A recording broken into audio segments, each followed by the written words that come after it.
Voice of India ਤੇ ਆਪ ਸਾਰਿਆਂ ਦਾ ਹਾਰਦਿਕ ਸਵਾਗਤ ਹੈ ਜੀ। ਮੈਂ ਤੁਹਾਡਾ ਹੋਸਟ ਐਮਪੀ ਸਿੰਘ ਤੇ ਸਾਡੇ ਅੱਜ ਵਿਸ਼ੇਸ਼ ਮਹਿਮਾਨ ਨੇ ਪ੍ਰੋਫੈਸਰ ਆਰ.ਐਸ. ਬਰਾੜ ਜੀ। ਸਤਿ ਸ਼੍ਰੀ ਅਕਾਲ ਬਰਾੜ ਸਾਹਿਬ। ਸਤਿ ਸ਼੍ਰੀ ਅਕਾਲ ਜੀ। ਅਸੀਂ ਅੱਜ ਇੱਕ ਬਹੁਤ ਇੰਪੋਰਟੈਂਟ ਸਬਜੈਕਟ ਚੁਣਿਆ, ਵਿਸ਼ਾ ਹੈ, ਉਹ ਹੈ ਇੰਸਟੀਟਿਊਸ਼ਨ ਆਫ ਮੈਰਿਜ। ਵੈਸੇ ਕੋਈ ਵੱਖਰੀ ਗੱਲ ਨਹੀਂ ਹੈ, ਅਸੀਂ ਇਸ ਸਾਰੇ ਇੰਸਟੀਟਿਊਸ਼ਨ ਦੇ ਪਾਰਟ ਹਾਂ, ਮੈਂਬਰ ਹਾਂ, ਐਕਟਿਵ ਮੈਂਬਰ ਹਾਂ। ਚਾਹੇ ਉਹ ਕਿਸੇ ਦੀ ਉਮਰ ਅਜੇ ਵਿਆਹ ਵਾਲੀ ਹੋਈ ਹੈ ਜਾਂ ਵਿਆਹ ਹੋਏ ਨੂੰ 50 ਸਾਲ ਹੋ ਗਏ, ਸਾਰੇ ਉਹਦੇ ਮੈਂਬਰ ਹੁੰਦੇ ਹਾਂ ਅਸੀਂ। ਇਸ ਇੰਸਟੀਟਿਊਸ਼ਨ ਦੀ ਕੀ ਇੰਪੋਰਟੈਂਸ ਹੈ ਅਸਲ ਵਿੱਚ, ਅੱਜ ਇਸ ਟੌਪਿਕ 'ਤੇ ਅਸੀਂ ਗੱਲ ਕਰਾਂਗੇ ਪ੍ਰੋਫੈਸਰ ਸਾਹਿਬ ਦੇ ਨਾਲ। ਪ੍ਰੋਫੈਸਰ, ਇਹ ਸਬਜੈਕਟ ਜਿਹੜਾ ਅਸੀਂ ਛੋਹਿਆ, ਇਹਦੀ ਇੰਪੋਰਟੈਂਸ ਸਾਡੀ ਬੈਕ ਹੋਮ ਵਾਲੀ ਸੁਸਾਇਟੀ ਦੇ ਵਿੱਚ ਜ਼ਿਆਦਾ ਮਹੱਤਵ ਰੱਖਦੀ ਹੈ, ਇੰਪੋਰਟੈਂਸ ਰੱਖਦੀ ਹੈ, ਜਾਂ ਇਨ ਜਨਰਲ ਤੁਸੀਂ ਸੋਚਦੇ ਹੋ ਕਿ ਸਾਰੀ ਕੋਈ ਵੀ ਕਮਿਊਨਿਟੀ ਹੋਵੇ, ਕੋਈ ਵੀ ਸਮਾਜ ਹੋਵੇ, ਉਹਦੇ ਵਿੱਚ ਇਹ ਪਰਿਸਥਿਤੀਆਂ ਸਾਰਿਆਂ 'ਚ ਹੀ ਹੁੰਦੀਆਂ ਔਰ ਸਾਰਿਆਂ ਨੂੰ ਇਹਦੀ ਫਿਕਰਮੰਦੀ ਵੀ ਹੁੰਦੀ ਹੈ, ਸਾਰਿਆਂ ਨੂੰ ਉਸ ਇੰਸਟੀਟਿਊਸ਼ਨ ਦੇ ਕਾਇਦੇ ਕਾਨੂੰਨ ਜਿਹੜੇ ਆ ਉਹ ਮੰਨਣੇ ਪੈਣੇ। ਸਰਦਾਰ ਐਮਪੀ ਸਿੰਘ ਜੀ ਅਤੇ ਵਾਇਸ ਆਫ ਇੰਡੀਆ, ਮੈਂ ਤੁਹਾਡਾ ਧੰਨਵਾਦੀ ਹਾਂ ਕਿ ਤੁਸੀਂ ਮੈਨੂੰ ਅਪਰਚੁਨਿਟੀ ਦਿੱਤੀ ਹੈ ਕਿ ਇਸ ਵਿਸ਼ੇ 'ਤੇ ਮੈਂ ਤੁਹਾਡੇ ਨਾਲ ਆਪਣੇ ਵਿਚਾਰ ਸਾਂਝੇ ਕਰਾਂ। ਇਹ ਵਿਸ਼ਾ ਮੈਂ ਇਸ ਕਰਕੇ ਚੁਣਿਆ ਹੈ ਕਿ ਸੋਸ਼ੀਓਲੋਜਿਸਟ ਜਿਹੜੇ ਕਹਿੰਦੇ ਨੇ ਕਿ ਇਹ ਕਲਚਰਲੀ ਯੂਨੀਵਰਸਲ ਹੈ, ਹਰ ਜਗ੍ਹਾ ਹੈ, ਹਰ ਘਰ ਵਿੱਚ ਹੈ, ਹਰ ਵਿਅਕਤੀ ਨਾਲ ਜੁੜਿਆ ਹੋਇਆ ਹੈ। ਜਿਸ ਦਾ ਵਿਆਹ ਹੋਇਆ, ਜਿਸ ਦੀ ਸ਼ਾਦੀ ਹੋਈ ਹੈ, ਉਸ ਦੇ ਆਪਣੇ ਤਜਰਬੇ ਨੇ। ਜਿਸ ਦੀ ਸ਼ਾਦੀ ਅਜੇ ਹੋਣੀ ਹੈ, ਉਸ ਦੇ ਆਪਣੇ ਡ੍ਰੀਮਸ ਨੇ। ਇਸ ਦੇ ਨਾਲ ਕਈ ਮਿਥ ਵੀ ਨੇ ਅਤੇ ਇਹਦਾ ਇੱਕ ਐਂਥਰੋਪੋਲੋਜੀਕਲ ਵਿਊ ਵੀ ਹੈ।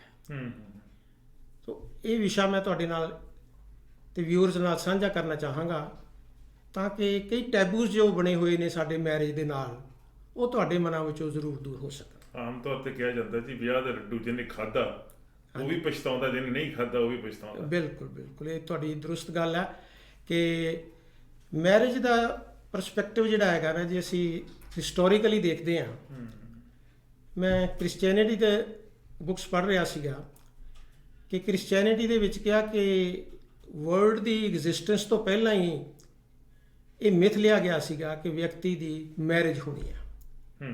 He will leave his mother and father and cleave his wife. ਇਸ ਦੇ ਨਾਲ ਨਾਲ ਤੁਸੀਂ ਇਸਲਾਮ ਦੇ ਵਿੱਚ ਜਾਂਦੇ ਹੋ ਤਾਂ ਇਸਲਾਮ ਵੀ ਇਸ ਨੂੰ ਆਰਡੇਨਡ ਹੀ ਮੰਨਦਾ ਹੈ ਕਿ ਇਹ ਜਿਹੜੀ ਵੈਲਿਊ ਸੀਗੀ ਉਸ ਟਾਈਮ ਦੀ, ਉਹ ਇਸ ਨੂੰ ਪਰਮਾਤਮਾ ਦੇ ਨਾਲ ਜੋੜ ਕੇ ਦੇਖਦੇ ਸਨ। ਆਪਣਾ ਮਾਡਰਨ ਰਿਲੀਜਨ ਸਿੱਖਿਜ਼ਮ ਹੈ। ਸਿੱਖਿਜ਼ਮ ਦੇ ਵਿੱਚ ਵੀ ਏਕ ਜੋਤ ਦੋਇ ਮੂਰਤੀ ਦਾ ਜੋ ਕਨਸੈਪਟ ਹੈਗਾ, ਗੁਰੂ ਰਾਮਦਾਸ ਜੀ ਵੇਲੇ, ਗੁਰੂ ਅਮਰਦਾਸ ਜੀ ਵੇਲੇ ਆਇਆ। ਬੁੱਧਿਜ਼ਮ ਵਿੱਚ, ਜੈਨਿਜ਼ਮ ਵਿੱਚ ਵੱਖਰੇ ਵੱਖਰੇ ਢੰਗ ਨਾਲ ਇਸ ਨੂੰ ਵਿਚਾਰਿਆ ਵੀ ਗਿਆ ਹੈਗਾ ਅਤੇ ਇਸ ਨੂੰ ਪ੍ਰੈਕਟਾਈਜ਼ ਵੀ ਕੀਤਾ ਗਿਆ। ਜਿਹੜੀ ਗੱਲ ਇਸ ਵਿਸ਼ੇ ਦੀ ਬਹੁਤ ਹੀ ਗੰਭੀਰ ਹੈ, ਉਹ ਇਹ ਹੈਗੀ ਆ ਕਿ ਇੰਸਟੀਟਿਊਸ਼ਨ ਆਫ ਮੈਰਿਜ ਨੇ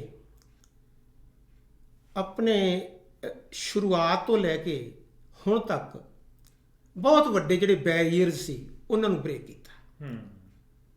ਮੈਂ ਤੁਹਾਨੂੰ ਛੋਟੀ ਜਿਹੀ ਐਗਜ਼ਾਮਪਲ ਦਿੰਦਾ। ਮੈਂ ਰੀਸੈਂਟਲੀ ਦੇਖ ਰਿਹਾ ਸੀ ਕਿ ਬ੍ਰਿਟਿਸ਼ ਦੇ ਪ੍ਰਿੰਸ ਹੈਰੀ ਅਤੇ ਉਹਨਾਂ ਦੀ ਵਾਈਫ ਮੇਗਨ ਮਾਈਕਲ,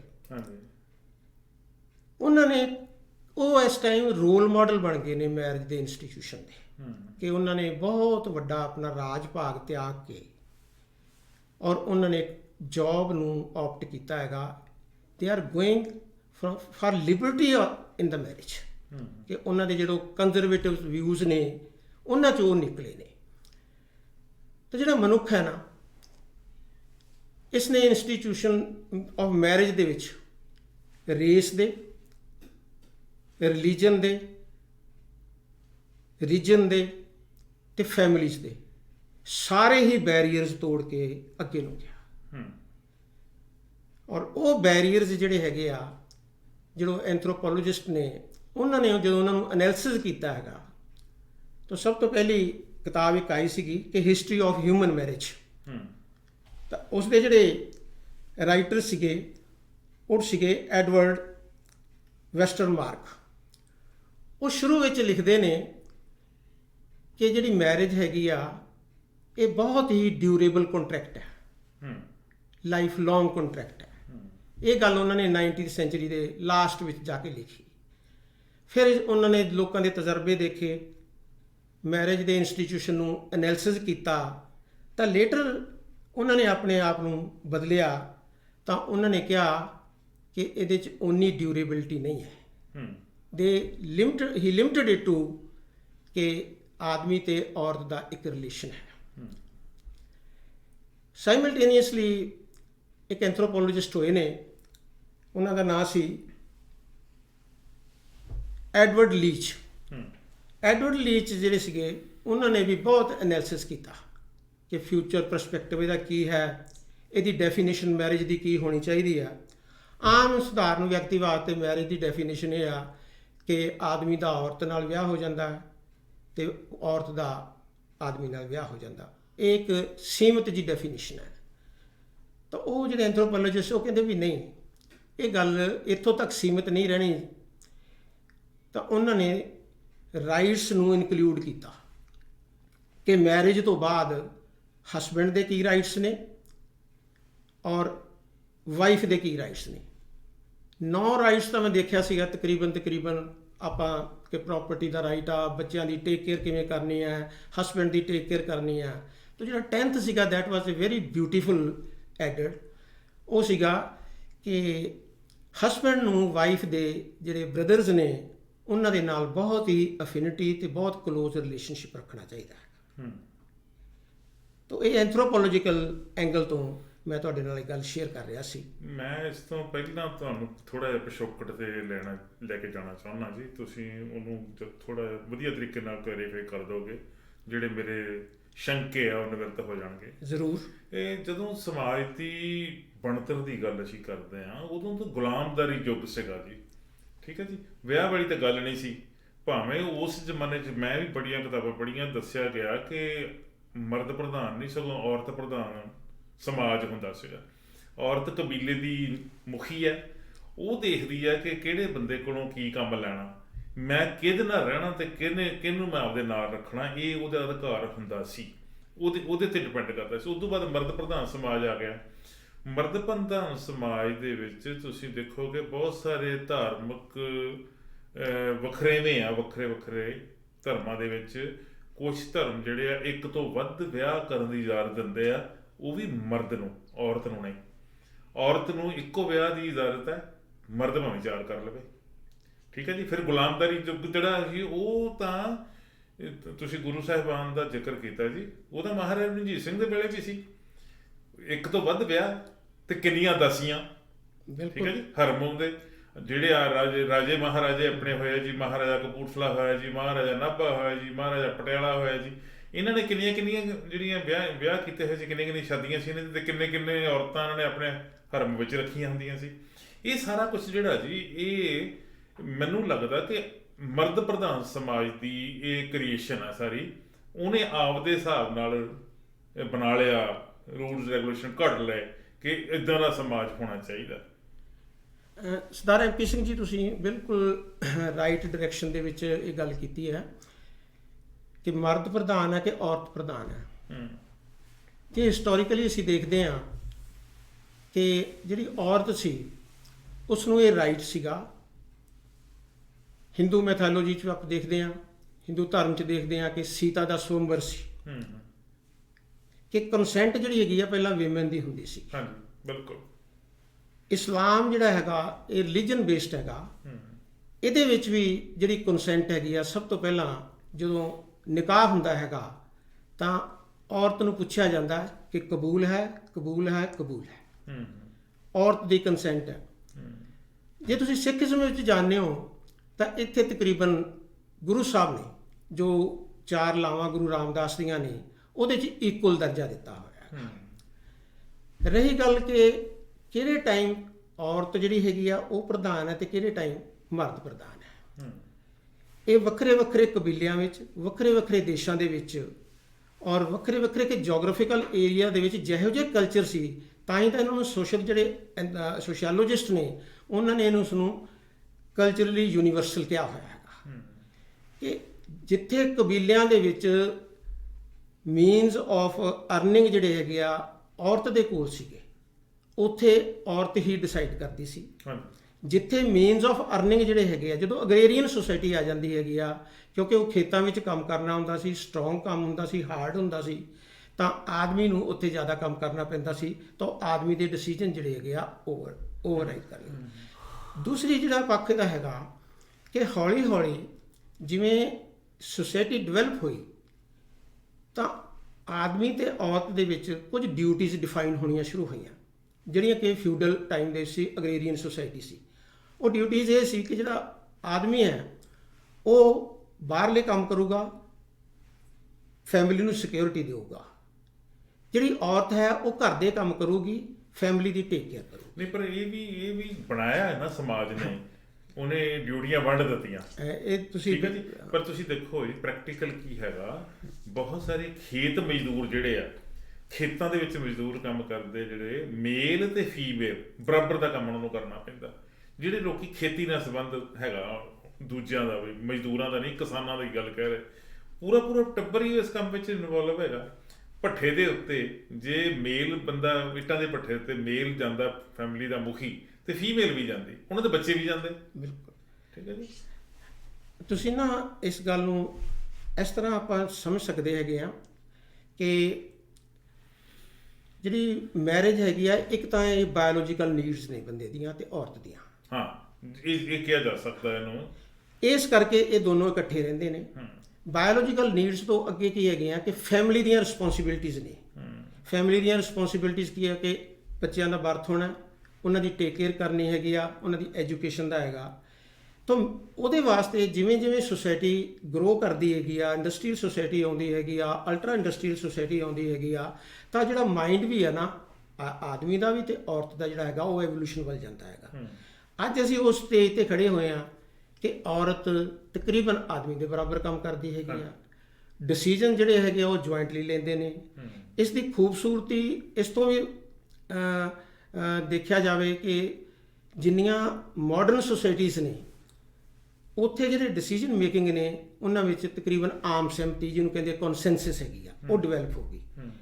ਜਿਵੇਂ ਜਿਵੇਂ ਮੈਰਿਜ ਜਿਹੜੀ ਹੈਗੀ ਆ ਉਹ ਕਲਚਰਲੀ ਡਿਵੈਲਪ ਹੁੰਦੀ ਆ, ਉਹ ਇੱਕ ਸਿਵਲਾਈਜ਼ਡ ਫਾਰਮ ਵਿੱਚ ਚਲੀ ਜਾਂਦੀ ਹੈਗੀ ਆ। ਇਸ ਕਰਕੇ ਕਿਸੇ ਟਾਈਮ ਔਰਤ ਦੀ ਡੋਮੀਨੈਂਸ ਆ, ਕਿਸੇ ਟਾਈਮ ਜਿਹੜੀ ਹੈਗੀ ਆ ਆਦਮੀ ਦੀ ਡੋਮੀਨੈਂਸ ਹੈਗੀ ਆ। ਪਰ ਮੈਂ ਤੁਹਾਨੂੰ ਇਸ ਇੰਸਟੀਟਿਊਸ਼ਨ ਦੀ ਡਾਇਨਾਮਿਕਸ ਦੀ ਜਿਹੜੀ ਗੱਲ ਕਰਦਾ ਹੈਗਾ ਕਿ ਇੱਕ ਬਹੁਤ ਹੀ ਖੂਬਸੂਰਤ ਇੰਸਟੀਟਿਊਸ਼ਨ ਹੈ ਜਿਸ ਨੇ ਕਿ ਸਾਰੇ ਹੀ ਬੈਰੀਅਰਸ ਜਿਹੜੇ ਹੈਗੇ ਆ, ਦਰਿਆ ਜਿਹਦੇ ਪਾਣੀ ਵਗਦੇ ਨੇ ਉਸ ਤਰ੍ਹਾਂ ਇਹਨੇ ਤੋੜੇ ਨੇ। ਕੋਈ ਜ਼ਮਾਨਾ ਹੁੰਦਾ ਸੀਗਾ ਕਿ ਮਾਂ ਬਾਪ ਦੀ ਸ਼ਰਮ ਹੁੰਦੀ ਸੀ, ਇਸ ਕਰਕੇ ਹੀ ਲੜਕੀ ਦਾ ਘਰ ਵਸ ਜਾਂਦਾ ਸੀ। ਠੀਕ ਹੈ, ਪੇਕਿਆਂ ਦੀ ਸ਼ਰਮ ਹੈ, ਮੇਰੇ ਬਾਪ ਦੀ ਪੱਗ ਹੈ, ਸ਼ਰਮ ਆ ਤੇ ਦਬਾਅ। ਪਰ ਇਸ ਨੇ ਉਹ ਸਾਰੇ ਬੈਰੀਅਰਸ ਤੋੜੇ ਨੇ। ਮੈਂ ਰੀਸੈਂਟਲੀ ਜਿਹੜੇ ਯੂਨੀਵਰਸਲ ਹਿਊਮਨ ਰਾਈਟਸ ਨੇ ਉਹ ਦੇਖ ਰਿਹਾ ਸੀਗਾ ਕਿ ਇਸ ਸ਼ਰਮ ਤੋਂ ਕਿੰਨੀ ਡਿਵੈਲਪਮੈਂਟ ਹੋ ਗਈ ਸੁਸਾਇਟੀ ਦੇ ਵਿੱਚ ਕਿ ਉਹਨਾਂ ਨੇ ਕਿਹਾ ਕਿ ਮੈਰਿਜ ਵਿੱਚ ਆਦਮੀ ਨੂੰ ਤੇ ਔਰਤ ਨੂੰ ਰਾਈਟ ਟੂ ਮੈਰੀ ਆ, ਰਾਈਟ ਟੂ ਚੁਆਇਸ ਆ। ਉਹ ਆਪਣੀ ਚੁਆਇਸ ਜੋਗ੍ਰਾਫਿਕਲ ਏਰੀਆ ਦਾ ਬੈਰੀਅਰ ਕ੍ਰਾਸ ਕਰ ਸਕਦੇ ਆ, ਉਹ ਆਪਣੀ ਰੇਸ ਦਾ ਕਰ ਸਕਦੇ ਨੇ, ਆਪਣੇ ਫੇਥ ਦਾ ਕਰ ਸਕਦੇ ਨੇ।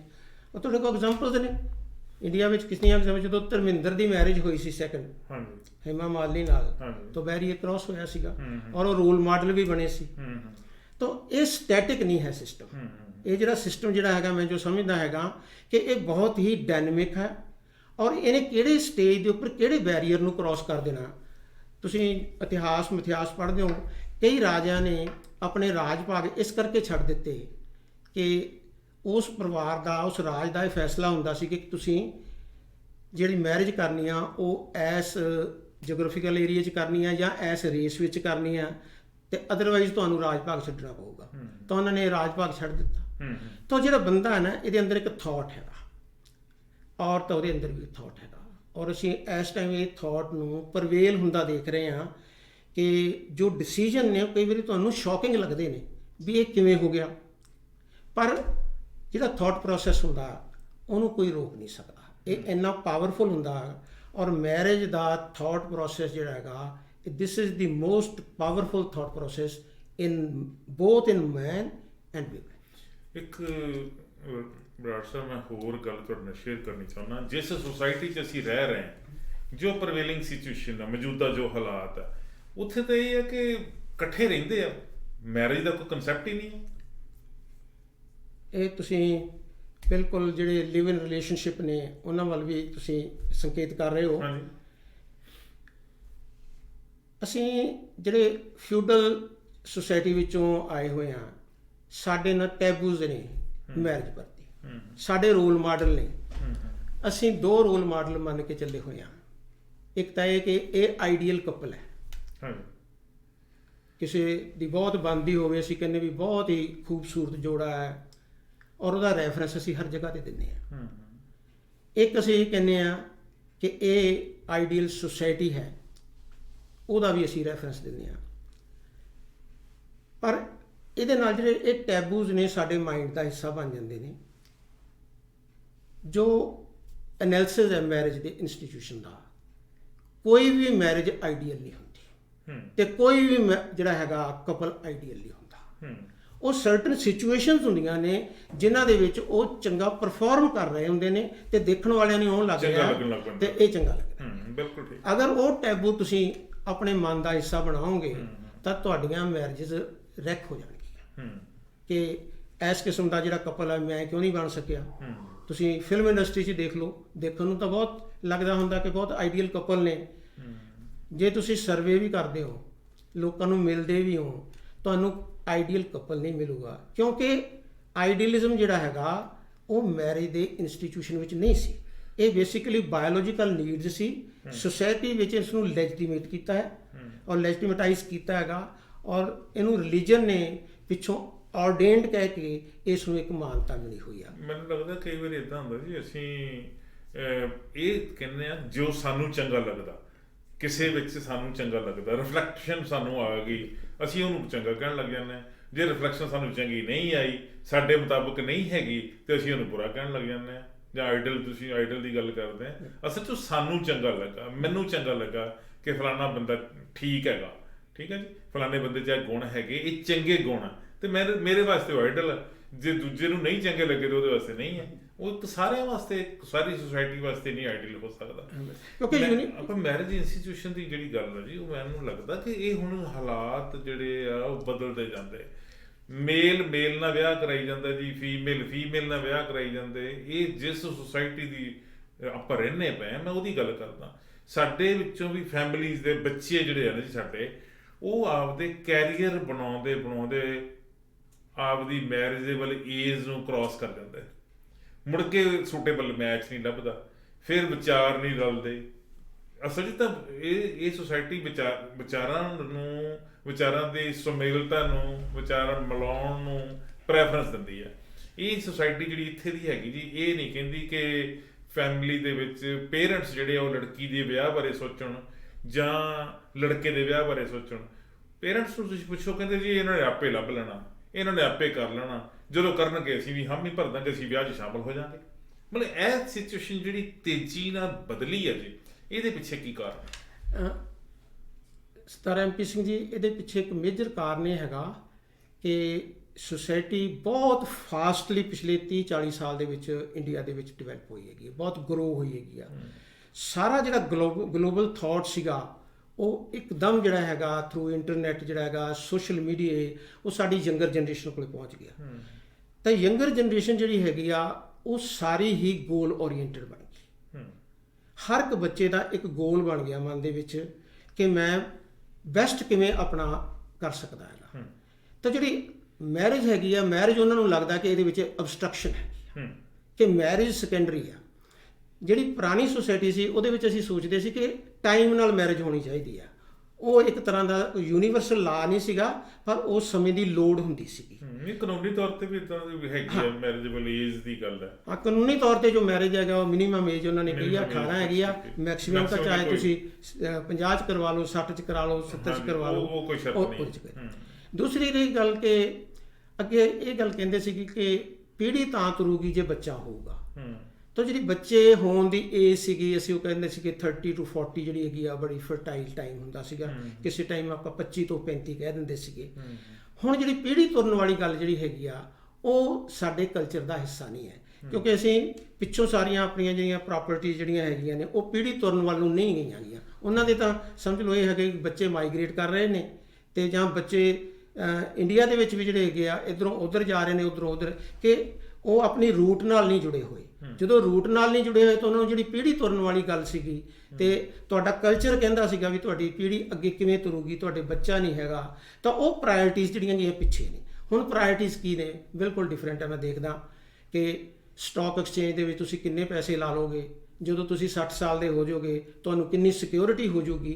ਹੁਣ ਫਾਈਨੈਂਸ਼ੀਅਲ ਸਿਕਿਉਰਿਟੀ ਇਜ਼ ਦੀ ਪ੍ਰਾਇੋਰਿਟੀ ਹੋ ਗਈ। ਇਸ ਕਰਕੇ ਇਹ ਕਲਚਰਲੀ ਅਸੀਂ ਜਿਹੜੀ ਮੈਰਿਜ ਦਾ ਕਨਸੈਪਟ ਸੀਗਾ ਉਹ ਪਿੱਛੇ ਹੋਇਆ, ਬਦਲ ਦਿੱਤਾ। ਪਰ ਇੱਥੇ ਦੀ ਸੋਸਾਇਟੀ ਵਿੱਚ ਤੁਸੀਂ ਕਿਸੇ ਨੂੰ ਗੋਰੇ ਨੂੰ ਪੁੱਛੋ ਜੀ, ਇਕੱਲੇ ਗੋਰੇ ਨੂੰ, ਹੋਰ ਵੀ ਬਹੁਤ ਹੈਗੀਆਂ ਕਮਿਊਨਿਟੀਜ਼, ਤੁਸੀਂ ਪੁੱਛੋ ਉਹਨਾਂ ਨੂੰ ਫੈਮਿਲੀ ਬਾਰੇ। ਸਾਨੂੰ ਹੁੰਦਾ ਨਾ ਜੀ ਆਪਦੇ ਬੱਚਿਆਂ ਦੀਆਂ ਪਿਕਚਰ ਅਸੀਂ ਆਪਣੇ ਫੋਨ 'ਚ ਰੱਖਦੇ ਹਾਂ, ਫਿਰ ਬੱਚਿਆਂ ਦੀਆਂ ਪਿਕਚਰਸ ਆਪਣੇ ਫੋਨ 'ਚ ਰੱਖਦੇ ਹੈਗੇ ਆ। ਉਹਨਾਂ ਦੀ ਤੁਸੀਂ ਫੋਟੋ ਦੇਖੋ, ਉਹ ਆਪ ਹੋਊਗਾ ਯਾਨੀ ਜਿਹੜਾ ਮੇਲ ਹੈ, ਤੇ ਨਾਲ 2 ਡੌਗ ਹੋਣਗੇ, ਇੱਕ ਇੱਧਰ ਇੱਕ ਇੱਧਰ। ਉਹ ਕਹਿੰਦਾ ਜੀ ਇਹ ਮੇਰੀ ਫੈਮਿਲੀ ਹੈ। ਵੱਧ ਤੋਂ ਵੱਧ ਕੀ ਹੈਗਾ, ਜੇ ਉਹ ਕਿਸੇ ਨੂੰ ਕਹਿੰਦਾ ਕਿ ਵਾਈਫ ਹੈ ਮੇਰੀ, ਤੇ ਉਹ ਨੈਕਸਟ ਡੇ ਹੋ ਸਕਦਾ ਤੁਹਾਨੂੰ ਮਿਲੇ ਤਾਂ ਕਹੇ ਜੀ ਉਹ ਵਾਈਫ ਜਿਹੜੀ ਸੀ ਉਹ ਚਲੇ ਗਈ, ਉਹ ਲੈਟਰ ਲਿਖ ਕੇ ਛੱਡ ਗਈ ਸੀ ਕਿ ਵੀ ਆਰ ਡਨ। ਮੈਂ ਨਾ ਤੁਹਾਨੂੰ ਇਸ ਨੂੰ ਡਿਫਰੈਂਟ ਪਰਸਪੈਕਟਿਵ ਤੋਂ ਤੁਹਾਡੇ ਨਾਲ ਸ਼ੇਅਰ ਕਰਦਾ ਕਿ ਇਸਲਾਮ ਦੇ ਵਿੱਚ ਜਿਹੜੀ ਬੱਚਿਆਂ ਦੀ ਪੈਦਾਇਸ਼ ਹੈ, ਮੈਂ ਇੱਕ ਸਰਵੇ ਕੀਤਾ ਸੀ fertility behaviour of women in Sikhism, Hinduism and Islam. ਤਾਂ ਇਸਲਾਮ ਦੇ ਵਿੱਚ ਇਸ ਨੂੰ ਰੱਬ ਦੀ ਦਿੱਤੀ ਹੋਈ ਦਾਤ ਮੰਨਿਆ ਗਿਆ। ਸਾਡੇ ਵੀ ਦਿੱਤੀ ਕਹਿੰਦੇ ਨੇ। ਸਿੱਖਿਜ਼ਮ ਵਿੱਚ ਵੀ ਇਸ ਨੂੰ ਰੱਬ ਦੀ ਦਿੱਤੀ ਹੋਈ ਦਾਤ ਮੰਨਦੇ ਹੈਗੇ ਆ। ਪਰ ਜਦੋਂ ਰੱਬ 'ਚ ਵਿਸ਼ਵਾਸ ਹੀ ਘਟਣਾ ਸ਼ੁਰੂ ਹੋ ਜਾਊਗਾ, ਉਹਦੀਆਂ ਦਿੱਤੀਆਂ ਹੋਈਆਂ ਦਾਤਾਂ ਬਾਰੇ ਸੋਚਣਾ ਜਿਹੜਾ ਹੈਗਾ ਉਹ ਸਾਡੇ ਮਾਈਂਡ ਦਾ ਹਿੱਸਾ ਨਹੀਂ ਬਣ ਜਾਂਦਾ। ਤੁਸੀਂ ਦੇਖੋ ਕਿ ਇਸ ਟਾਈਮ ਚਰਚਸ ਦੇ ਵਿੱਚ ਵੀ ਹਾਜ਼ਰੀ ਬਹੁਤ ਘੱਟ ਹੁੰਦੀ ਆ। ਜੇ ਅਸੀਂ ਜਾਂਦੇ ਵੀ ਆ ਗੁਰਦੁਆਰਾ ਸਾਹਿਬਾਨ ਦੇ ਵਿੱਚ ਜਾਂਦੇ ਆ, ਮੰਦਿਰਾਂ ਵਿੱਚ ਜਾਂਦੇ ਆ, ਤਾਂ ਉੱਥੇ ਜਿਹੜਾ ਵਿਸ਼ਵਾਸ ਆ ਉਹ ਡਿਫਰੈਂਟ ਕਿਸਮ ਦਾ ਹੈਗਾ। ਤੇ ਜਦੋਂ ਤੁਹਾਡੇ ਵਿਸ਼ਵਾਸ ਜਿਹੜੇ ਨੇ ਪਰਮਾਤਮਾ ਨਾਲੋਂ ਵੱਖਰੇ ਹੋ ਜਾਣ, ਤੇ ਸੁਸਾਇਟੀ ਨੂੰ ਤਾਂ ਵੱਧਦੀ ਨੂੰ ਕੋਈ ਰੋਕ ਹੀ ਨਹੀਂ ਸਕਦਾਗਾ। ਇਹ ਇੱਕ ਐਸਾ ਥਾਟ ਪ੍ਰੋਸੈਸ ਹੈਗਾ ਕਿ ਇਸ ਨੇ ਤਾਂ ਜ਼ਿਗ ਜ਼ੈਗ ਚੱਲਦੇ ਰਹਿਣਾ। ਜਿਸ ਤਰ੍ਹਾਂ ਕਿ ਪਾਣੀ ਆ ਨਾ, ਗੁਰੂ ਸਾਹਿਬ ਨੇ ਕਿਹਾ ਕਿ ਪਵਨ ਗੁਰੂ ਤੇ ਪਾਣੀ ਪਿਤਾ। ਪਾਣੀ ਨੂੰ ਪਿਤਾ ਇਸ ਕਰਕੇ ਕਿਹਾ ਸੀਗਾ ਕਿ ਜਿਹੜਾ ਪਾਣੀ ਹੈਗਾ ਇਹ ਸੀਡ ਹੈ, ਪਾਣੀ ਬਿਨਾਂ ਕੋਈ ਸੀਡ ਜਿਹੜਾ ਹੈਗਾ ਉਹ ਡਿਵੈਲਪ ਨਹੀਂ ਹੋ ਸਕਦਾ। ਇਸ ਕਰਕੇ ਪਾਣੀ ਪਿਤਾ ਦਾ ਐਡਾ ਵੱਡਾ ਦਰਜਾ ਹੈ। ਪਾਣੀ ਆਪਣਾ ਰਾਹ ਬਣਾਉਂਦਾ, ਦਰਿਆ ਆਪਣੇ ਰਾਹ ਬਣਾਉਂਦੇ ਨੇ। ਜਿਹੜਾ ਥਾਟ ਪ੍ਰੋਸੈਸ ਹੈ ਨਾ ਇਨਸਾਨ ਦਾ, ਉਹ ਆਪਣੇ ਰਾਹ ਬਣਾਉਂਦਾ। ਜੇ ਉਹਦੇ ਆਸੇ-ਪਾਸੇ ਟੈਬੂਜ਼ ਨੇ ਜਿਹੜੇ ਕਿ ਸੁਸਾਇਟੀ ਨੇ ਫਿਕਸ ਕੀਤੇ ਹੁੰਦੇ ਨੇ, ਤਾਂ ਜਿਹੜੇ ਟੈਬੂਜ਼ ਫਿਕਸ ਕਰੀ ਬੈਠੇ ਹੁੰਦੇ ਨੇ ਉਹਨਾਂ ਨੂੰ ਲੱਗਦਾ ਵੀ ਇਹ ਗੱਲ ਠੀਕ ਨਹੀਂ ਹੋ ਰਹੀ, ਇਹ ਗੱਲ ਠੀਕ ਨਹੀਂ ਹੋ ਰਹੀ। ਐਕਚੁਅਲੀ ਕੀ ਹੋ ਗਿਆ ਕਿ ਜਿਹੜੀ ਨੇਚਰ ਹੈਗੀ ਆ ਉਹ ਹੈਗੀ ਪ੍ਰੋਗਰੈਸਿਵ ਮੂਡ ਦੇ ਵਿੱਚ, ਤੇ ਜਿਹੜਾ ਮਨੁੱਖ ਹੈਗਾ ਉਹ ਹੈਗਾ ਸਟੈਟਿਕ ਮੂਡ ਦੇ ਵਿੱਚ। ਔਰ ਸਟੈਟਿਕ ਮੂਡ ਤੇ ਉਹ ਪ੍ਰੋਗਰੈਸਿਵ ਮੂਡ ਦੇ ਵਿੱਚ ਇੱਕ ਕਲੈਸ਼ ਰਹਿੰਦਾ ਹਰ ਟਾਈਮ ਜਿਹੜਾ ਹੈਗਾ। ਇਸੇ ਕਰਕੇ ਜਿੰਨੇ ਵੀ ਇੰਸਟੀਟਿਊਸ਼ਨਸ ਨੇ ਉਹਨਾਂ ਵਿੱਚ ਜਦੋਂ ਵੀ ਪ੍ਰੋਗਰੈਸ ਹੁੰਦੀ ਹੈਗੀ ਆ, ਜਦੋਂ ਟੈਲੀਵਿਜ਼ਨ ਆਇਆ ਸੀਗਾ ਸਾਰੇ ਕਹਿੰਦੇ ਸੀ ਵੀ ਉਹ ਟੈਲੀਵਿਜ਼ਨ ਆ ਗਿਆ ਬੱਚੇ ਖਰਾਬ ਹੋ ਜਾਣਗੇ। ਤਾਂ ਜਿਹੜੀ ਪ੍ਰੋਗਰੈਸ ਹੈ, ਐਵੋਲੂਸ਼ਨ ਹੈ, ਦਿਸ ਇਜ਼ ਇਨਹੇਰੈਂਟ ਇਨ ਨੇਚਰ। ਸਾਨੂੰ ਕੀ ਕਰਨਾ ਚਾਹੀਦਾ ਕਿ ਸਾਨੂੰ ਇਸ ਗੱਲ ਨੂੰ ਸਮਝਣਾ ਚਾਹੀਦਾ ਕਿ ਜਿਹੜੇ ਮੈਰਿਜ ਦੇ ਟੈਬੂਜ਼ ਅਸੀਂ ਬਣਾਈ ਬੈਠੇ ਹਾਂ ਕਿ ਚੰਗੀ ਨੂੰਹ ਹੋਣੀ ਚਾਹੀਦੀ ਹੈਗੀ ਆ, ਸਾਡੀ ਲੜਕੀ ਚੰਗੇ ਘਰੇ ਚਲੀ ਜਾਣੀ ਚਾਹੀਦੀ ਹੈਗੀ ਆ, ਬਹੁਤ ਵੱਡੇ ਟੈਬੂਜ਼ ਸਾਡੇ ਮਨ ਵਿੱਚ ਨੇ। ਸਾਨੂੰ ਇਹਨਾਂ ਨੂੰ ਲਿਬਰੇਟ ਕਰਨਾ ਚਾਹੀਦਾ। ਜਿਹੜੇ ਬੱਚਿਆਂ ਨੇ ਮੈਰਿਜ ਕਰਾਉਣੀ ਹੈਗੀ ਆ, ਜਿਨ੍ਹਾਂ ਦੀ ਹੋ ਗਈ ਉਹ ਤਾਂ ਆਪਣਾ ਤੁਹਾਡਾ ਸਾਰਿਆਂ ਦਾ ਐਕਸਪੀਰੀਅੰਸ ਜਿਹੜਾ ਹੈਗਾ, ਜਿਹਨੇ ਕਰਵਾਈ ਉਹਨੂੰ ਵੀ ਰਿਗਰੈਟ ਹੈ, ਤੇ ਜਿਹਨੇ ਨਹੀਂ ਕਰਾਈ ਉਹਨੂੰ ਵੀ ਰਿਗਰੈਟ। ਆਮ ਕਹਿੰਦੇ ਆ, ਹੱਸ ਕੇ ਕਹਿ ਦਿੰਦੇ ਆ। ਪਰ ਬੱਚਿਆਂ ਵਾਸਤੇ ਇਹ ਮੈਸੇਜ ਆ ਕਿ ਉਹਨਾਂ ਨੂੰ ਇਹ ਟੈਬੂਜ਼ ਜਿਹੜੇ ਹੈਗੇ ਆ ਉਹਨਾਂ ਤੋਂ ਲਿਬਰੇਟ ਕਰਨਾ ਚਾਹੀਦਾ ਆਪਣੇ ਆਪ। ਜਿਹੜਾ ਅਸੀਂ ਕਨਸੈਪਟ ਸੋਚ ਕੇ ਬੈਠੇ ਆ, ਜਿਹੜਾ ਇੰਸਟੀਟਿਊਸ਼ਨ ਦੀ ਗੱਲ, ਇੰਸਟੀਟਿਊਸ਼ਨ ਦੀ ਬਣਤਰ ਬਾਰੇ ਗੱਲ, ਜਾਂ ਇੰਸਟੀਟਿਊਸ਼ਨ ਦੇ ਰੋਲ ਦੀ ਗੱਲ, ਉਹਦੇ 'ਚ ਚੇਂਜਸ ਆ ਹੀ ਰਹੀਆਂ। ਤੁਸੀਂ ਵੀ ਇਸ ਗੱਲ ਨੂੰ ਮੰਨਦੇ ਹੋ, ਮੈਂ ਤਾਂ ਪਹਿਲੇ ਮੰਨਦਾ ਪਿਆ। ਇਹ ਚੇਂਜਸ ਜਿਹੜੀਆਂ ਇਹਨਾਂ ਨੂੰ ਅਡਾਪਟ ਕਰਨ ਦੀ ਲੋੜ ਹੈ, ਇਹਨਾਂ ਨੂੰ ਇਹ ਸੁਸਾਇਟੀ ਦਾ ਪਾਰਟ ਬਣਨ ਦੀ ਲੋੜ ਹੈ, ਬਣਾਉਣ ਦੀ ਲੋੜ ਆਪਣੀ ਜ਼ਿੰਦਗੀ ਦੇ ਵਿੱਚ। ਜਾਂ ਅਸੀਂ ਸੋਚੀ ਜਾਂਦੇ ਹੈਗੇ ਹਾਂ ਕਿ ਦੁਨੀਆ ਤਾਂ ਵਿਗੜ ਗਈ, ਹੁਣ ਬੱਚੇ ਤਾਂ ਸਾਡੇ ਵਿਗੜ ਗਏ, ਹੁਣ ਤਾਂ ਹੱਥ 'ਚ ਰਹੇ ਹੀ ਨਹੀਂ, ਹੁਣ ਤਾਂ ਮਰਜ਼ੀਆਂ ਕਰਦੇ ਆ, ਵਿਆਹ ਪਤਾ ਨਹੀਂ ਇਹਨਾਂ ਕਿਹਦੇ ਨਾਲ ਕਰਾਉਣਾ ਕਿਹਦੇ ਨਾਲ ਨਹੀਂ ਕਰਾਉਣਾ। ਕਈ ਵਾਰੀ ਇੱਦਾਂ ਦੀ ਵੀ ਇੱਥੇ ਸੁਸਾਇਟੀ 'ਚ ਗੱਲ ਹੁੰਦੀ ਜੀ, ਜਿਹੜੇ ਬੱਚੇ ਇੱਥੋਂ ਦੇ ਬੌਰਨ ਆ ਉਹ ਕਹਿੰਦੇ ਆ, ਉਹਨਾਂ ਦੇ ਪੇਰੈਂਟਸ ਕਹਿੰਦੇ ਆ ਕਿ ਯਾਰ ਠੀਕ ਆ, ਆਪਣੀ ਮਰਜ਼ੀ ਨਾਲ ਵਿਆਹ ਕਰਾਈ ਆਪਣੀ ਕਮਿਊਨਿਟੀ ਦੇ ਨਾਲ ਹੀ, ਇਹ ਨਾ ਹੋਵੇ ਵੀ ਕੱਲ ਨੂੰ ਕੋਈ ਹੋਰ ਹੀ ਲੈ ਜਾਵੇ ਤੋਂ। ਠੀਕ ਹੈ ਜੀ। ਪਰ ਉਹ ਇਹ ਜੇ ਉਹਨਾਂ ਨੂੰ ਇਹ ਲਿਬਰਟੀ ਹੈਗੀ ਆ, ਆਜ਼ਾਦੀ ਹੈਗੀ ਆ, ਜਾਂ ਉਹਨਾਂ ਨੂੰ ਇਹ ਮੈਰਿਜ ਦੀ ਕਨਸੈਪਟ ਦੀ ਸਮਝ ਹੈਗੀ ਆ, ਤੇ ਫਿਰ ਜਿੱਦਾਂ ਮਰਜ਼ੀ ਕਰਾਵੇ। ਮੈਂ ਤੁਹਾਡੀ ਗੱਲ ਨਾਲ ਬਿਲਕੁਲ ਸਹਿਮਤ ਹੈਗਾ ਕਿ ਜਿਹੜੇ ਟੈਬੂਜ਼ ਨੇ ਨਾ, ਇਹ ਬੜੇ ਲੰਬੇ ਟਾਈਮ ਤੋਂ ਸਾਡੇ ਮਾਈਂਡ ਦਾ ਹਿੱਸਾ ਨੇ। ਕਿ ਪਹਿਲਾਂ ਤਾਂ ਇਹ ਵੀ ਪੇਰੈਂਟਸ ਦੀ ਕੰਸੈਂਟ ਬਹੁਤ ਜ਼ਰੂਰੀ ਹੈ, ਫਿਰ ਇਹ ਹੈਗਾ ਕਿ ਉਹ ਸਾਡੇ ਰਿਲੀਜਨ 'ਚ ਹੀ ਕਰਵਾਵੇ ਮੈਰਿਜ, ਹਾਂਜੀ, ਸਾਡੇ ਰੀਜਨ ਵਿੱਚ ਹੀ ਮੈਰਿਜ ਕਰਵਾਵੇ। ਇਹ ਬੇਸਿਕਲੀ ਕਿ ਖਾਸ਼ਾਂ ਕਿਹਦੀਆਂ ਨੇ, ਇਹ ਪੇਰੈਂਟਸ ਦੀਆਂ ਨੇ। ਹਾਂਜੀ। ਤੇ ਜਿਹੜਾ ਬੱਚਾ ਹੈਗਾ ਉਹਦਾ ਡਿਫਰੈਂਟ ਮਾਈਂਡ ਸੈਟ ਆ, ਉਸ ਡਿਫਰੈਂਟ ਮਾਈਂਡ ਸੈਟ ਦੇ ਉੱਪਰ ਜਦੋਂ ਅਸੀਂ ਇਸ ਤਰ੍ਹਾਂ ਦੀਆਂ ਰਿਸਟ੍ਰਿਕਸ਼ਨਸ ਲਾਉਣੇ ਆ, ਕਈ ਵਾਰੀ ਤਾਂ ਬੱਚੇ ਬਾਗੀ ਹੋ ਜਾਂਦੇ ਨੇ।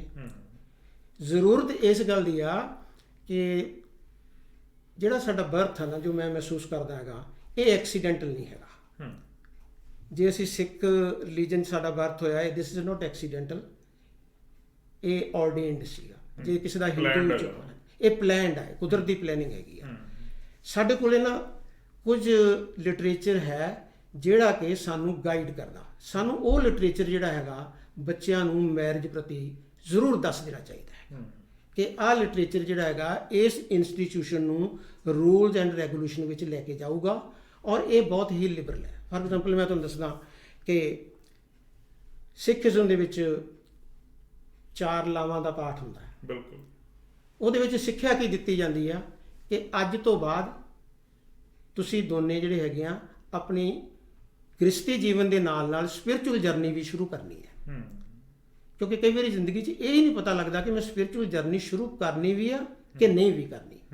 ਤਾਂ ਸਿੱਖੀਜ਼ਮ ਦੇ ਵਿੱਚ ਇੱਕ ਸਟੇਜ ਹੈਗੀ ਆ, ਜਦੋਂ ਤੁਹਾਡੀ ਮੈਰਿਜ ਹੁੰਦੀ ਹੈਗੀ ਆ, ਇਹ ਲੈਸਨ ਹੈ ਗੁਰੂ ਸਾਹਿਬ ਦਾ ਕਿ ਅੱਜ ਤੋਂ ਬਾਅਦ ਪਹਿਲੀ ਲਾਮ ਦੇ ਵਿੱਚ ਉਹਨਾਂ ਨੇ ਕਿਹਾ ਕਿ ਤੂੰ ਰਾਈਟ ਪਾਥ 'ਤੇ ਚੱਲਣਾ ਹੈ, ਦੂਸਰੀ ਦੇ ਵਿੱਚ ਕਿਹਾ ਕਿ ਤੈਨੂੰ ਰੱਬ ਦਾ ਡਰ ਹੋਣਾ ਚਾਹੀਦਾ ਹੈ, ਤੀਸਰੀ 'ਚ ਉਹਨਾਂ ਨੇ ਕਿਹਾ ਤੂੰ ਪਰਮਾਤਮਾ ਦੀ ਭਗਤੀ ਕਰ, ਉਹਦੇ ਗੁਣ ਗਾ, ਫਿਰ ਲਾਸਟ ਵਿੱਚ ਚੌਥੀ ਲਾਮ ਵਿੱਚ ਕਿਹਾ ਕਿ ਤੂੰ ਰੱਬ ਦੇ ਨਾਲ ਇੱਕ ਵੇਖੋ, ਰੱਬ ਨੂੰ ਆਪਣੇ ਅੰਦਰ ਮਹਿਸੂਸ ਕਰ। ਇਹ ਇੱਕ ਵੈਲਿਊ ਆ ਜਿਹੜੀ ਕਿ ਮੈਰਿਜ ਦੇ ਟਾਈਮ ਦੇਣੀ ਹੈਗੀ। ਸੇਮ ਇਨ ਕ੍ਰਿਸਚੀਅਨਿਟੀ, ਉੱਥੇ ਵੀ ਇਸੇ ਤਰ੍ਹਾਂ ਹੀ ਹੈਗਾ। ਹਿੰਦੂਇਜ਼ਮ ਦੇ ਵਿੱਚ ਜਿਹੜੇ 7 ਫੇਰੇ ਨੇ, 7 ਫੇਰਿਆਂ ਦੇ ਦੌਰਾਨ ਕਪਲ ਨੂੰ ਇਹ ਕਿਹਾ ਜਾਂਦਾ ਹੈਗਾ, ਅਗਨੀ ਨੂੰ ਸਾਕਸ਼ੀ ਮੰਨਿਆ ਜਾਂਦਾ ਹੈਗਾ ਕਿ ਤੁਸੀਂ ਅੱਜ ਤੋਂ ਬਾਅਦ ਆਪਣੀ ਜ਼ਿੰਦਗੀ ਜਿਹੜੀ ਹੈਗੀ ਆ ਪਰਮਾਤਮਾ ਨੂੰ ਯਾਦ ਕਰਕੇ, ਬੇਸਿਕਲੀ ਕਿ marriage is the only institution ਜਿੱਥੇ ਕਿ ਤੁਸੀਂ ਰਾਈਟੀਅਸਨੈਸ ਦਾ ਪਾਥ ਡਿਟਰਮਨ ਕਰਕੇ ਬੱਚੇ ਨੂੰ ਤੋਰ ਸਕਦੇ ਹੋ। ਮੈਰਿਜ ਉਹ ਬਿਲਕੁਲ ਜਿੱਥੇ ਮਰਜ਼ੀ ਕਰ ਸਕਦਾ। ਇਹ ਮੈਰਿਜ ਦੇ ਉਹਦੇ ਕਿਤੇ ਕਰਨ ਦਾ ਇਸ਼ੂ ਨਹੀਂ ਹੈ। ਇਸ਼ੂ ਇਹ ਹੈ ਕਿ ਉਸ ਨੂੰ ਉਸ ਦਿਨ ਤੋਂ ਉਸ ਡਾਇਰੈਕਸ਼ਨ ਵਿੱਚ ਪਾਉਣਾ।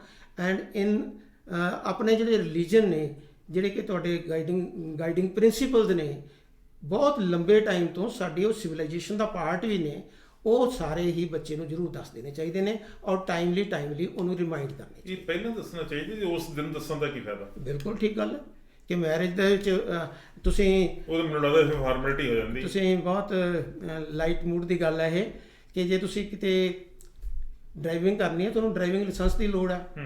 ਇੱਥੇ ਤਾਂ ਲਾਈਫ ਜਿਹੜੀ ਹੁੰਦੀ ਹੈਗੀ ਆ ਤੁਹਾਡੀ ਐਟ ਸਟੇਕ ਹੁੰਦੀ ਆ। ਮੈਰਿਜ ਕਰ ਰਹੇ ਹੋ, ਤੁਹਾਨੂੰ ਪਤਾ ਹੀ ਨਹੀਂ ਹੁੰਦਾ ਕਿ ਮੈਰਿਜ ਕੀ ਹੈਗੀ ਆ, ਉਹਦਾ ਕਨਸੈਪਟ ਕੀ ਹੈਗਾ, ਤੇ ਮੇਰੀਆਂ ਜ਼ਿੰਮੇਵਾਰੀਆਂ ਕੀ ਨੇ। ਤਾਂ ਮੈਰਿਜ ਹੋ ਜਾਂਦੀ ਆ ਤਾਂ ਅਗਲੇ ਦਿਨ ਕਈ ਵਾਰੀ ਝਗੜਾ ਹੋ ਜਾਂਦਾ, ਕਨਫਲਿਕਟ ਖੜਾ ਹੋ ਜਾਂਦਾ। ਹੁਣ ਇਹ ਦੇਖੋ ਜੀ, ਇਹ ਗੱਲ ਤੁਸੀਂ ਛੱਡਦੀ ਕਿ ਮਤਲਬ ਆਪਣੇ ਬੱਚੇ ਦੀ ਮੈਰਿਜ ਕਰਨੀ ਹੈਗੀ ਆ ਤੇ ਪੇਰੈਂਟਸ ਉਹਨਾਂ ਨੂੰ ਐਜੂਕੇਟ ਕਰਨ। ਜਿਹੜੀ ਸੁਸਾਇਟੀ ਉਹ ਤਾਂ ਕਹਿੰਦੀ ਹੈ ਵੀ ਜੋ ਮਰਜ਼ੀ ਕਰੋ। ਨਹੀਂ, ਇੱਥੇ ਮੈਂ ਐਗਰੀ ਨਹੀਂ ਕਰਦਾ, ਕਿਉਂਕਿ ਦੇਖੋ ਸੁਸਾਇਟੀ ਨੂੰ ਖੂਬਸੂਰਤ ਬਣਾਉਣ ਵਾਸਤੇ ਟੀਚਰਸ ਦਾ, ਪੇਰੈਂਟਸ ਦਾ ਔਰ ਉਸ ਟਾਈਮ ਦੇ ਫਿਲਾਸਫਰਸ ਦਾ ਬਹੁਤ ਵੱਡਾ ਰੋਲ ਹੁੰਦਾ। ਨਹੀਂ ਤਾਂ ਸੁਸਾਇਟੀ ਜਿਹੜੀ ਆ ਮੈਸ ਹੋ ਜੂਗੀ। ਅਸੀਂ ਮੈਸ ਵੱਲ ਨਹੀਂ ਜਾਣਾਗਾ, ਮੈਸ ਨੂੰ ਡਿਕਰੀਜ਼ ਕਰਨਾ ਹੈਗਾ ਤਾਂ ਕਿ ਜਿਹੜੀ ਸੁਸਾਇਟੀ ਖੂਬਸੂਰਤ ਹੋਵੇ। ਕਿਉਂਕਿ ਅਸੀਂ ਆਉਣ ਵਾਲੀਆਂ ਜਨਰੇਸ਼ਨਸ ਨੂੰ ਦੇਣਾ ਕੀ ਹੈ? ਜੇ ਅਸੀਂ ਵਿਦਡਰਾਅ ਕਰ ਜਾਂਦੇ ਹਾਂ, ਜੋ ਮਰਜ਼ੀ ਹੋਈ ਜਾਵੇ, ਤਾਂ ਆਉਣ ਵਾਲੀਆਂ ਜਨਰੇਸ਼ਨ ਸਾਨੂੰ ਕਹਿਣਗੀਆਂ ਤੁਸੀਂ ਉੱਥੇ ਸੁੱਤੇ ਹੋਏ ਸੀ।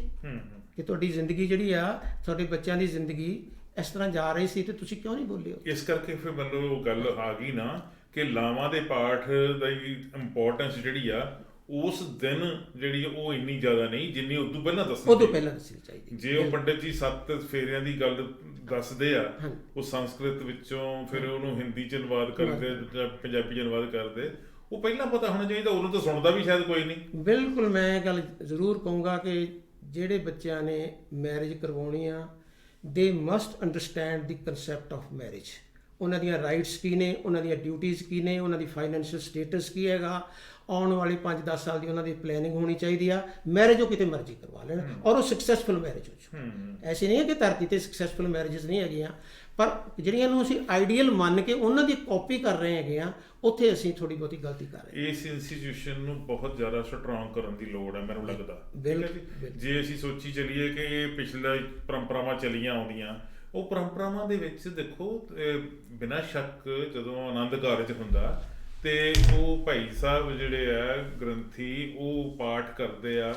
ਜੇ ਕੋਈ ਸਿਆਣਾ ਬਹੁਤਾ ਹੋਵੇ ਤੇ ਉਹਦੇ ਅਰਥ ਵੀ ਸਮਝਾਉਣ ਦੀ ਕੋਸ਼ਿਸ਼ ਕਰਦਾ, ਅਦਰਵਾਈਜ਼ ਤਾਂ ਕੀ ਉਹ ਫਾਰਮੈਲਿਟੀ ਹੁੰਦੀ, ਪਾਠ ਕਰੋ ਤੇ ਜਾਓ, ਠੀਕ ਹੈ ਜੀ, ਲੰਗਰ ਪਾਣੀ ਛਕੋ ਤੇ ਆਪਣੇ ਘਰ ਚਲੇ ਜਾਓ। ਇੱਦਾਂ ਹੀ ਪੰਡਿਤ ਜੀ ਜੋ ਕਰਦੇ ਹੈਗੇ ਆ, ਉਹ ਵੀ ਕੋਸ਼ਿਸ਼ ਘਰਦਿਆਂ ਦੀ ਇਹ ਹੁੰਦੀ, ਪੰਡਿਤ ਜੀ ਛੇਤੀ ਕਰੋ। ਯਾਨੀ ਗੱਲ ਨੂੰ ਸਮਝਣ ਦੀ, ਅੰਡਰਸਟੈਂਡ ਕਰਨ ਦੀ, ਕਰਾਉਣ ਦੀ ਪਰੰਪਰਾ ਹੈ ਨਹੀਂ। ਇਸ ਕਰਕੇ ਇਹ ਇੰਸਟੀਟਿਊਸ਼ਨ ਨੂੰ ਸਟਰੋਂਗ ਕਰਕੇ ਵਿਆਹ ਦੀ ਗੱਲ ਜਦੋਂ ਤੁਰਦੀ ਆ, ਜਦੋਂ ਤੁਸੀਂ ਆਪਣੇ ਬੱਚੇ ਦੇ ਵਿਆਹ ਬਾਰੇ ਫਿਕਰਮੰਦੀ ਜ਼ਾਹਰ ਕਰਨੀ ਸ਼ੁਰੂ ਕਰਦੇ ਆ, ਸ਼ਾਇਦ ਉਹਨੂੰ ਇਹਦੀ ਇੰਪੋਰਟੈਂਸ ਉਹਨੂੰ ਦੱਸਣ ਦੀ ਲੋੜ ਹੈ, ਚਾਹੇ ਉਹ ਲੜਕਾ ਚਾਹੇ। ਬਿਲਕੁਲ ਦਰੁਸਤ ਆ। ਇਹ 3 ਸਟੇਜਸ ਵਿੱਚ ਹੈਗਾ। ਸੁਸਾਇਟੀ ਨੂੰ ਅਸੀਂ ਖੂਬਸੂਰਤ ਬਣਾਉਣਾ, ਟਰੁਥਫੁਲ ਬਣਾਉਣਾ। ਟਰੁਥਫੁਲ ਬਣਾਉਣ ਵਾਸਤੇ ਜਿਹੜੇ ਸਾਡੇ ਗਾਈਡਿੰਗ ਪ੍ਰਿੰਸੀਪਲਸ ਨੇ ਉਹ ਬੱਚਿਆਂ 'ਚ ਸ਼ੁਰੂ ਤੋਂ ਹੀ ਇਨਕਲਕੇਟ ਕਰਨੇ ਚਾਹੀਦੇ। ਬਿਲਕੁਲ। ਸ਼ੁਰੂ ਤੋਂ ਰਿਸਪੈਕਟ ਫਾਰ ਪੇਰੈਂਟਸ ਹੈ। ਜਦੋਂ ਮੈਰਿਜ ਦਾ ਟਾਈਮ ਆ, ਉਸ ਨੂੰ ਮੈਰਿਜ ਦੀਆਂ ਗੱਲਾਂ ਦੱਸਣੀਆਂ ਚਾਹੀਦੀਆਂ ਨੇ, ਔਰ ਮੈਰਿਜ ਨੂੰ ਸਕਸੈਸਫੁਲ ਕਰਨਾ, ਆਉਣ ਵਾਲੀ ਜਨਰੇਸ਼ਨਸ ਦੀ ਜਿਹੜੀ ਰੋਲ ਹੈ ਉਹ ਬੱਚੇ ਨੂੰ ਦੱਸਣਾ ਚਾਹੀਦਾ। ਇਹ ਇੱਕ ਫੁੱਲ ਫਲੈਜ ਸਬਜੈਕਟ ਹੈਗਾ। ਬਿਲਕੁਲ। ਔਰ ਅਸੀਂ ਇਸ ਨੂੰ ਬਹੁਤ ਕੈਜੂਅਲ ਵੇਜ ਵਿੱਚ ਲਿਆ ਹੋਇਆ ਕਿ ਜਿਵੇਂ ਅੱਗੇ ਪਿੰਡਾਂ ਦੇ ਵਿੱਚ ਕਿ ਕੋਈ ਬੰਦਾ ਜਾਂਦਾ ਹੁੰਦਾ ਸੀ ਤੇ ਉਹ ਰਿਸ਼ਤਾ ਕਰਵਾਇਆ ਹੁੰਦਾ ਸੀਗਾ ਤੇ ਵਿਆਹ ਹੋ ਜਾਂਦਾ ਸੀ, ਲਾਗੀ ਕਹਿੰਦੇ ਸੀ। ਆਦਮੀ ਨੇ ਔਰਤ ਨਹੀਂ ਦੇਖੀ ਹੁੰਦੀ ਸੀ, ਔਰਤ ਨੇ ਆਦਮੀ ਨਹੀਂ ਦੇਖਿਆ ਹੁੰਦੀ। ਹੁਣ ਯੁੱਗ ਬਦਲ ਗਿਆ। ਪਰ ਸੋਸਾਇਟੀ ਦਾ ਸਭ ਤੋਂ ਖੂਬਸੂਰਤ ਜੇ ਇੰਸਟੀਟਿਊਸ਼ਨ ਆ, ਜਿਹਦੀ ਬਹੁਤ ਡਾਇਨਾਮਿਕਸ ਹੈ, ਜਿਹੜਾ ਕਿ ਬਹੁਤ ਲੰਬੇ ਟਾਈਮ ਤੋਂ ਐਵੋਲੂਸ਼ਨ ਵਿੱਚ ਹੈ ਔਰ ਹਰੇਕ ਕਲਚਰ ਵਿੱਚ ਹੈ, ਇਸ ਦੀ ਖੂਬਸੂਰਤੀ ਨੂੰ ਸਾਨੂੰ ਬਰਕਰਾਰ ਰੱਖਣਾ ਚਾਹੀਦਾ। ਔਰ ਬੱਚਿਆਂ ਨੂੰ ਵੀ ਇਹ ਗੱਲ ਅੰਡਰਸਟੈਂਡ ਕਰਨੀ ਚਾਹੀਦੀ ਆ ਕਿ ਆਉਣ ਵਾਲੀਆਂ ਜਨਰੇਸ਼ਨਸ ਤੁਹਾਨੂੰ ਜ਼ਰੂਰ ਦੇਖਣਗੀਆਂ ਕਿ ਤੁਸੀਂ ਇਸ ਇੰਸਟੀਟਿਊਸ਼ਨ ਨੂੰ ਕਿੰਨਾ ਖੂਬਸੂਰਤ ਬਣਾਇਆ ਹੋਇਆ। ਬਿਲਕੁਲ ਫੋਲੋ ਕਰਨਗੇ ਜੀ ਲੋਕ, ਆਉਣ ਵਾਲੀ ਜਨਰੇਸ਼ਨ ਫੋਲੋ ਕਰੂਗੀ। ਬੜੀ ਮਿਹਰਬਾਨੀ ਬਰਾੜ ਸਾਹਿਬ, ਤੁਸੀਂ ਇਸ ਬੜੇ ਸੈਂਸਿਟਿਵ ਸਬਜੈਕਟ ਦੇ ਉੱਤੇ ਬੜੀ ਖੋਜ ਭਰਪੂਰ ਜਾਣਕਾਰੀ ਦਿੱਤੀ ਹੈ। ਤੁਹਾਡਾ ਬਹੁਤ ਬਹੁਤ ਧੰਨਵਾਦ। Thank you very much. Thank you very much MP Singh ji. ਔਰ ਵਾਇਸ ਆਫ ਇੰਡੀਆ ਇਹ ਬਿਲਕੁਲ ਹੀ ਨਵਾਂ ਟੌਪਿਕ ਸੀਗਾ। ਮੇਰਾ ਮਨ ਸੀ ਕਿ ਬੱਚਿਆਂ ਦੇ ਮਨ ਵਿੱਚ ਕਾਫੀ ਟੈਬੂਜ਼ ਨੇ ਇਹਦੇ ਬਾਰੇ। ਉਹਨਾਂ ਨੂੰ ਮੇਰੀ ਰਿਕੁਐਸਟ ਹੈ ਕਿ ਆਪਣੇ ਟੈਬੂਜ਼ ਜਿਹੜੇ ਹੈਗੇ ਆ ਉਹਨਾਂ ਤੋਂ ਲਿਬਰੇਟ ਹੋਵੋ ਔਰ ਇਸ ਇੰਸਟੀਟਿਊਸ਼ਨ ਨੂੰ ਅੰਡਰਸਟੈਂਡ ਕਰੋ ਔਰ ਇਸ ਨੂੰ ਸਕਸੈਸ ਵੱਲ ਲੈ ਕੇ ਜਾਓ। Thank you very much.